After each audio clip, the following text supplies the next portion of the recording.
In this week's episode, you're going to find out what the real meaning of a tzaddik is. Not what we often borrow the term to mean, but the actual real meaning according to Torah, and the Alter Rebbe, the Baal HaTanya, is going to describe that now. So we're going to go into the text like this new format. Also, I fixed my microphone, so it actually works now as compared to last week's. If you watched it, the sound was terrible and I couldn't figure out why. I just figured out why. So hopefully it's better now. All right. So Baal HaTanya picks up and says, Vehine, K'sha'adam magbir nafsho elokit. When a person's divine soul, his godly soul, is elevated over his animal soul, v'nincham kol kach ima bahamit, that it fights so much with the animal soul that it beats it up, ad shemegaresh u'mevaer hara sheba mechalal hasmali, until we said that the animal soul lives in the left ventricle. The godly soul wins the battle so much. We said there's two kings that are fighting over the same city. The godly soul wins the battle so often that the animal soul is completely gone. It doesn't even live in the left ventricle anymore. There is no animal soul within that human. He is all divine soul at that point. That's how much this king, this godly soul in this person has won the battle of right over wrong or right over left.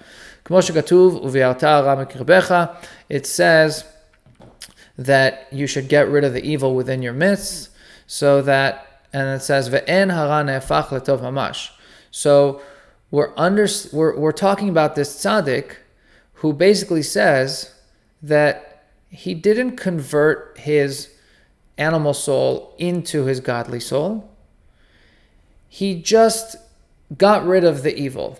So if he has two people talking to his ear all the time, the godly soul and the animal soul fighting over this city, which is his body, and is trying to take control, the godly soul has beat up the animal so much that the animal soul doesn't have a voice anymore. So it literally can't, you don't have a Yetzer Hara, basically. And so that person has gotten rid of his animal soul's voice. So this animal soul has no say and can't persuade him to do anything evil. Now this person is called an incomplete tzaddik, which is crazy to think about, because you could be like, I can't even imagine not having Yetzer Hara blabbering in my ear all day. How is that incomplete? And it says this person is called tzaddik veralo, a tzaddik who knows evil. Dehainu sheyesh bo adayin me'at mizeh ra b'chalal hasmali. He has a little bit of the animal soul left in his heart, in the left part of his heart, except shekafuf ubaten letov mechamat miyuto. Because it's so minute, there's such a small quantity of animal soul within his heart. It's so small, it's like it's not even there. It has no voice. V'lachen, therefore, nidme lo ki ve'garsheu ve'elech lo kulo legamre. So the tzaddik who's incomplete has no animal soul chirping in his ear, and therefore he thinks that it's gone. So imagine going through life and never having an evil desire, never wanting to be over on any sin, to transgress any sin, because no one ever tries to convince you to do that. Your intentions are always good. You might think that you have no Yetzer Hara, except you really do have one. It's just he's so quiet, he doesn't have a voice, he's basically mute. He can't convince you of anything. So it's an incomplete tzaddik is someone who still has this evil side, but it's so small that it can't make any noise. Aval be'emet, but truly, in truth, ilu chalaf ve'alach lo legamre kol hara shebo haya nehefach letov mamash. So the Alter Rebbe is bringing a novel concept here. If you get rid of your evil side so much, your animal soul so much, to the point that it's fully gone, what happens to it is it actually gets converted to being good. And that is the level of the complete tzaddik. So we're going to explain this. Biur ha'inyan, to explain this further, ki hine tzaddik gamur shenehepach hara shelo letov v'lachen nikra tzaddik v'tov lo. A complete tzaddik, so we said there's two types of tzaddikim. A complete tzaddik is one where the evil is not just gone or muted so much that it doesn't affect him. It's been converted to good. So that's why he's called Tzaddik V'Tovlo, a tzaddik who only knows good, because even what was evil has been converted to good. So he got rid of all the filthy garments. He has no evil thought, speech, or action. He doesn't enjoy any of the desires of this world. He finds them disgusting. He despises them. He doesn't want to enjoy the pleasures of this world the way that most people do.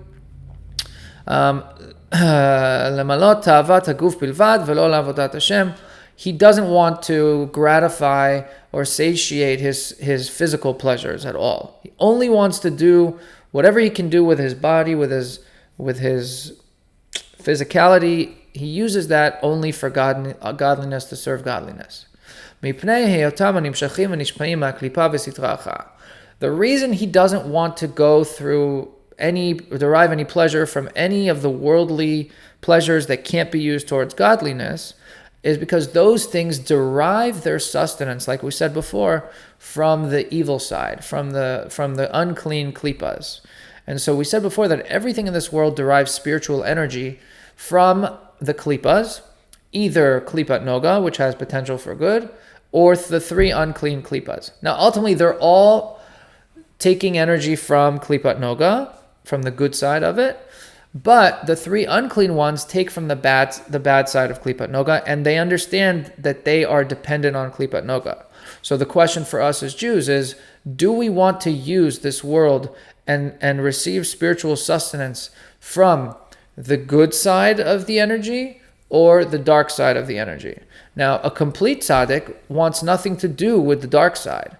So even things that are permissible, that are made of klipat noga, he doesn't want to use them except for the service of God. He says, I only want to be tied and receive sustenance from the things that are in line with holiness. And as a result of that, because he knows that, anything that comes from the evil side, so the complete tzaddik not only loves godliness, but because of that he despises every single thing that comes from the evil side, even if it's permissible and it's just not used for the service of God.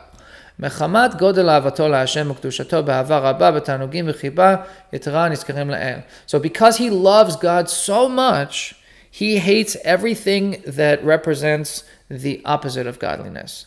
Because one thing is opposite the other. As it's written,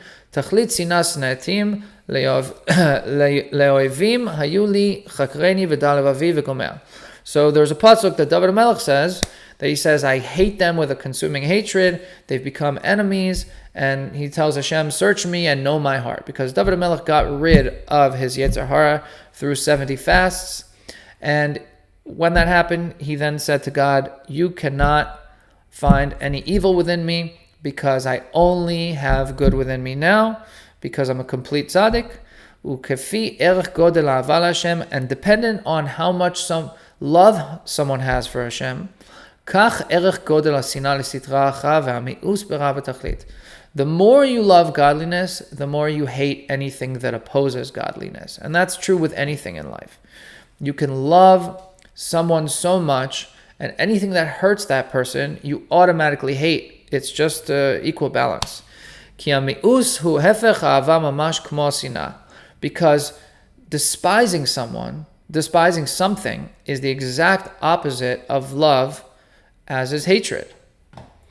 And the incomplete tzaddik she'eno gamur, hu she'eno soneh sitra acha b'tachlit hasina. This is a crazy concept. An incomplete tzaddik is someone who doesn't hate evil the same way, with absolute hatred, the same way that a complete one does. He just says, evil doesn't affect me because it's so muted. We're about 10 minutes, so we're going to continue this in the next one. Take care, guys.